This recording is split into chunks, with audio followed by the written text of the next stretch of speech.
이 길을 이제 가다가 보면은 이제 도서관이 나옵니다.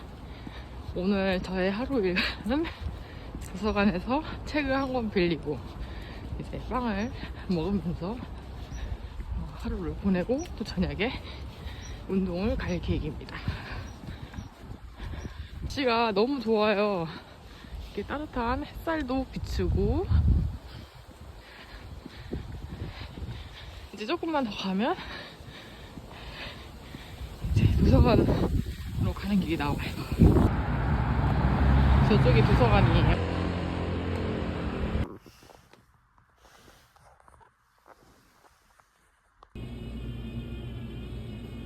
집으로 다시 책을 가지고 이렇게 돌아가는 길입니다. 그래서 이렇게 가을이 왔고 이제 돌아가는 길입니다.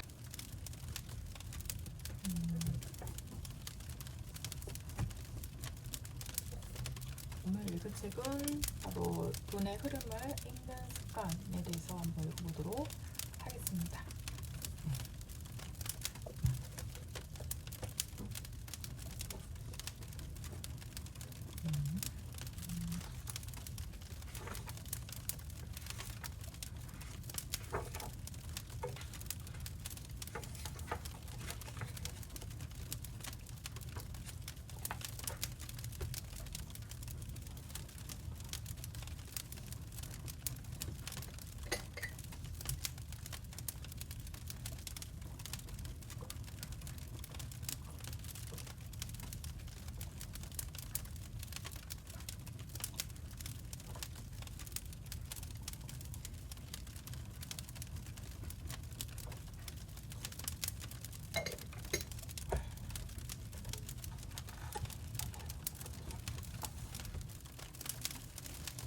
안녕하세요. 오늘은 제가 이제 읽었던 책에 대해서 이제 간단하게 이제 요약하는 시간을 가져보도록 할게요. 먼저 우리가 돈의 흐름을 읽는 습관에 대해서 배웠어요. 부제목으로는 부자가 되는 경제공부법. 네. 먼저 추천 경제도서를 이제 서두에 소개해 주셨는데요. 경제기사 궁금증 300문 300답. 이 책 한번 찾아봤는데 꽤나 두껍더라고요. 시간을 갖고 좀 천천히 읽어봐야 될 책인 것 같고요. 금융은 어떻게 세상을 바꾸는가, 자본주의 EBS, 자본주의 제작팀, 시골 빵집에서 자본론을 굽다. 네, 이런 네 가지 책을 왜 읽어야 되냐? 근데 순서대로 읽어야 된다고 말씀을 하셨는데 자본주의의 개념을 아주 쉽게 이해할 수 있도록 도와주는 책이기 때문에 그렇다고 하네요. 그 다음에 지금 애덤 스미스를 다시 읽는다. 죽은 경제학자의 살아있는 아이디어, 세계 금융시장을 뒤흔든 투자 아이디어, 금융 특이의 역사. 이 네 가지 책은 경제 역사는 물론 경제 사상의 주류 경제를 이론을 습득할 수 있도록 도와준다고 하네요.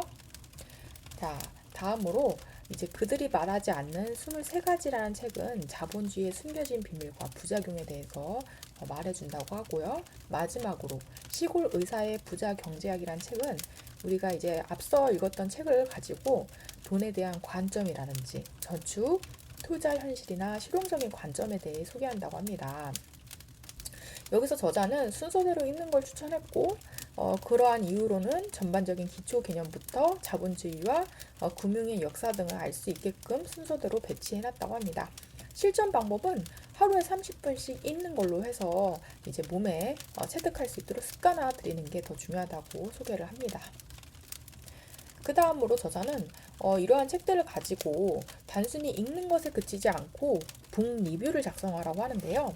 쉽게 말해서 자기가 읽었던 거에 대한 어떤 정리 정도를 하라는 말인 것 같아요. 첫 번째는 책에서 배운 거 딱 두세 가지 정도로만 간단하게 정리하는 거, 핵심 포인트 세 줄 요약하는 정도로 생각하는 거, 심화된 방법으로는 필사가 가장 좋다고 하네요. 자기가 생각했던 어떤 좋은 문장이라든지 그리고 나의 평가, 꼭 기억할 문구 등을 이제 적어 놓는 걸 추천드린다고 합니다.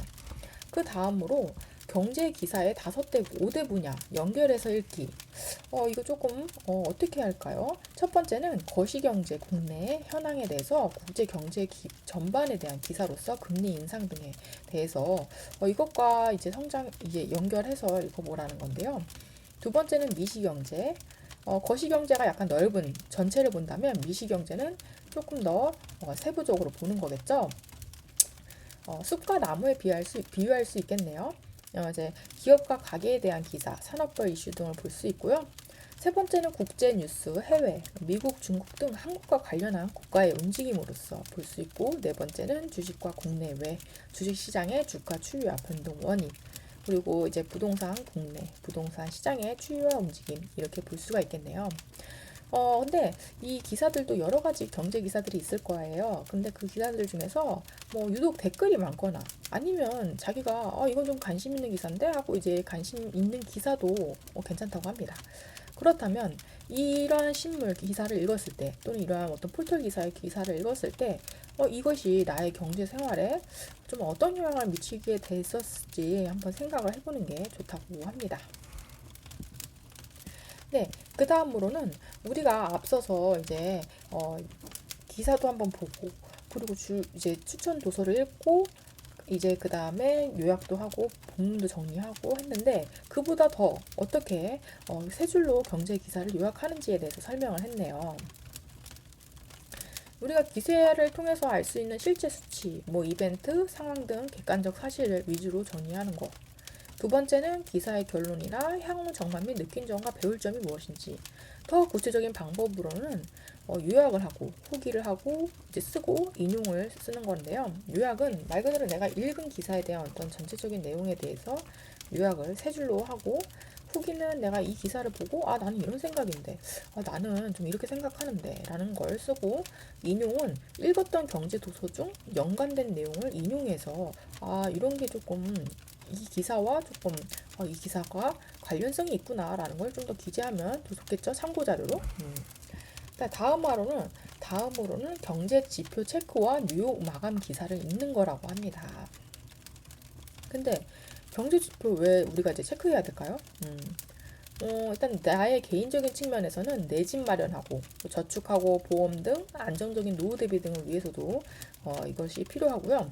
기업 입장에서는 아무래도 내가 이제 시장에 나갔을 때 그 시장의 수요라든지 트렌드를 파악하는지 내 상품을 좀 더 잘 팔기 위해서 필요하다고 합니다.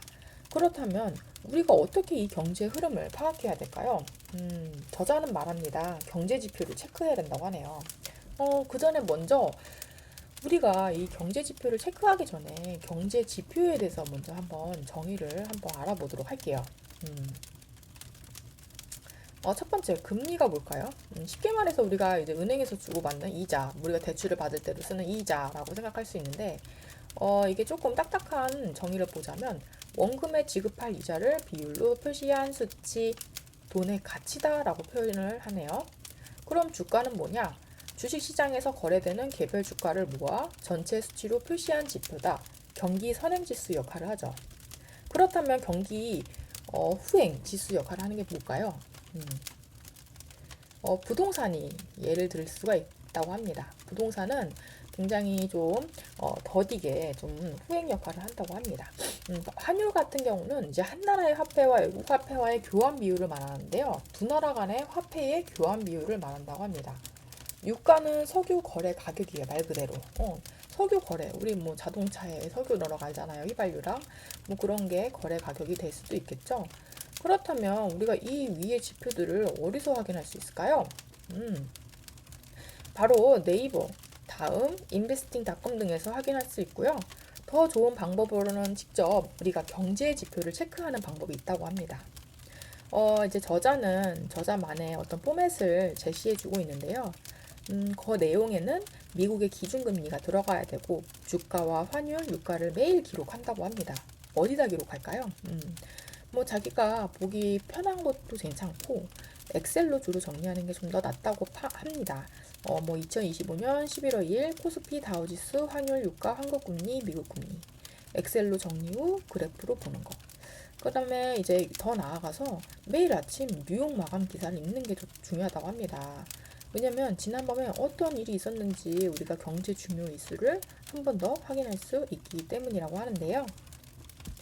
그러면 4대 경제 지표의 상관관계도 우리가 이해할 필요가 있다고 합니다.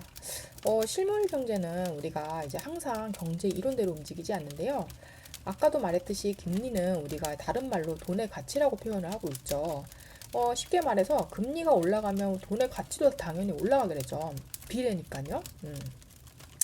근데 돈의 가치를 낮추게 되면 사람들은 저축 대신 소비를 하게 되는 경향이 있다고 합니다. 경제학 이론을 빌어서 얘기한다면 시중에 굉장히 돈이 많이 풀리고 이 금리가 낮아지게 되면 돈의 가치는 하락하게 되고 이 경우 경기가 좋아지고 주가에도 긍정적인 영향을 이제 미치게 되지만 많은 사람들이 이제 낮아진 금리 때문에 이자를 좀 많이 받을 수가 없어가지고 이러한 돈을 가지고 소비를 하거나 아니면 뭐 다른 곳에 투자를 한다고 합니다. 그래서 금리와 주가의 관계는 어떻게 될까요? 금리가 만약에 하락이 된다. 주가 상승으로 이어질 수 있다는 거죠. 일반적으로 금리가 낮아지게 되면 금, 부동산, 유가와 같은 현물 자산은 그 가치가 계속해서 올라가게 되는데요. 현물의 가격을 의미하는 물가가 오르게 됩니다. 정리하자면 금리가 계속 하락하게 되고 현물, 부동산, 금 가격이 상승하게 되죠. 그러면 금리와 환율 관계를 볼까요? 돈의 원화 가치가 떨어진다는 것은 외국인 입장에서 내가 1달러로 얻을 수 있는 원화가 많아진다는 거죠. 금리가 낮아지게 되면 환율은 오르게 됩니다. 정리하자면 한국의 금리가 하락이 되면은 원화 가치도 하락이 되고 원달러 환율 상승으로 달러 가치가 상승이 된다고 합니다. 만약 우리가 이제 한국 금리는 그대로 있고 미국 금리만 계속해서 하락이 된다면 미국 금리 하락, 달러 가치 하락, 원달러 환율 하락. 그로 인해서 원화 가치가 오히려 상승하는 상황을 볼 수 있다고 합니다. 그래서 제가 우리 지 선생님께 이 책은 2020년에 쓰여진 책이거든요. 그래서 제가 지금 25년 11월 2일을 살고 있는 저에게 조금 더 현실적으로 다가갈 수 있도록 우리 지 선생님께 제가 여쭤봤어요. 한국은 지금 어떤 상황이냐 그러면 저자 말대로라면 그래서 궁금해서 물어봤는데 한국은 이제 2025년 11월 2일 기준으로 한국은 낮은 금리가 굉장히 유지되고 있지만 경기 둔화와 원화 약세로 인해 금리 인하 효과가 제한된 완만한 경기 정체 국면에 있다라고 표현을 하네요. 이게 무슨 말이에요? 내가 조금 더 물어봤죠. 그랬더니 표로 이렇게 정리를 이쁘게 해주셨어요. 금리는 지금 2.5%로 이제 낮은 수로 굉장히 유지가 되고 있고, 돈은 싸지만 더 풀 힘은 없다. 성장률은 0.9%로 경기 둔화, 투자 부진, 돈이 풀려도 경기가 움직이지 않는 상황이고 환율은 이제 1,420원에서 1,440원대로 원화가 약세로 외국인이 자금 이탈, 수입 물가 부담, 원화 약세로 체력이 약화가 되고 물가는 2.1%로 안정적이지만 회복세가 미약하다. 물가는 버티지만 힘 빠져요 라고 이렇게 쉽게 설명을 해줬고 결론적으로는 금리가 낮아도 경제가 살아나지 않고 원화가 약세를 보이며 성장세가 둔화된 상태이기 때문에 저금리 속에 저성장, 약한 통화가 공존하는 완만한 경기 정체의 국면에 있다라고 이렇게 표현을 우리 지 선생님께서는 해주셨네요. 네. 그래서 우리가 이렇게 숫자 안에 이제 담긴 의미를 또 파악하기 위해서는 과연 그 뒤에서 어떤 상황이 일어나는지 필요하니까 이제 뉴욕 마감 기사를 꼭 읽음으로써 이제 전반적인 경제 상황을 체크할 필요가 있다고 합니다. 그 다음에 이제 특집 기사로 경제 관련 다큐멘터리를 보라고도 추천을 해주셨는데요. 뭐 돈의 힘, 윌스트리트, 앙드레 레프레너, 그리고 경제 대기획, 내로 보는 인간, 기로에 선 저금리 시대, 경제를 쉽게 이야기하다, 영화 인사이드잠, 국가 부도날 이런 식으로 이제 전반적으로 책에 대한 내용이 기술되어 있었습니다. 저의 개인적인 이 책에 대한 첫 인상은 굉장히 책이 두께가 얇고 또 읽기 쉬웠고 조금 더 많은 내용을 담고 있다고 생각합니다. 얇은 책에 비해서 정말 알찬 내용들이 많이 담겨져 있고 제가 실제로도 제가 흐름을 파악하기 위해서도 이 책을 읽기 전에 제 스스로 한번 고민을 해본 게 있었어요. 경제 지표를 체크하는 일이었는데 이 내용이 이 책에도 있어서 저도 좀 깜짝 놀랐고요. 아, 이렇게 하는 게 맞구나. 이렇게 아름아름 알았던 것을 좀 분명하게 확실하게 좀 알 수 있었던 계기가 되었던 것 같고요. 아직 제가 전반부를 읽었기 때문에 후반부는 조금 더 이어서 다음 날에 또 읽어 나가도록 하겠습니다.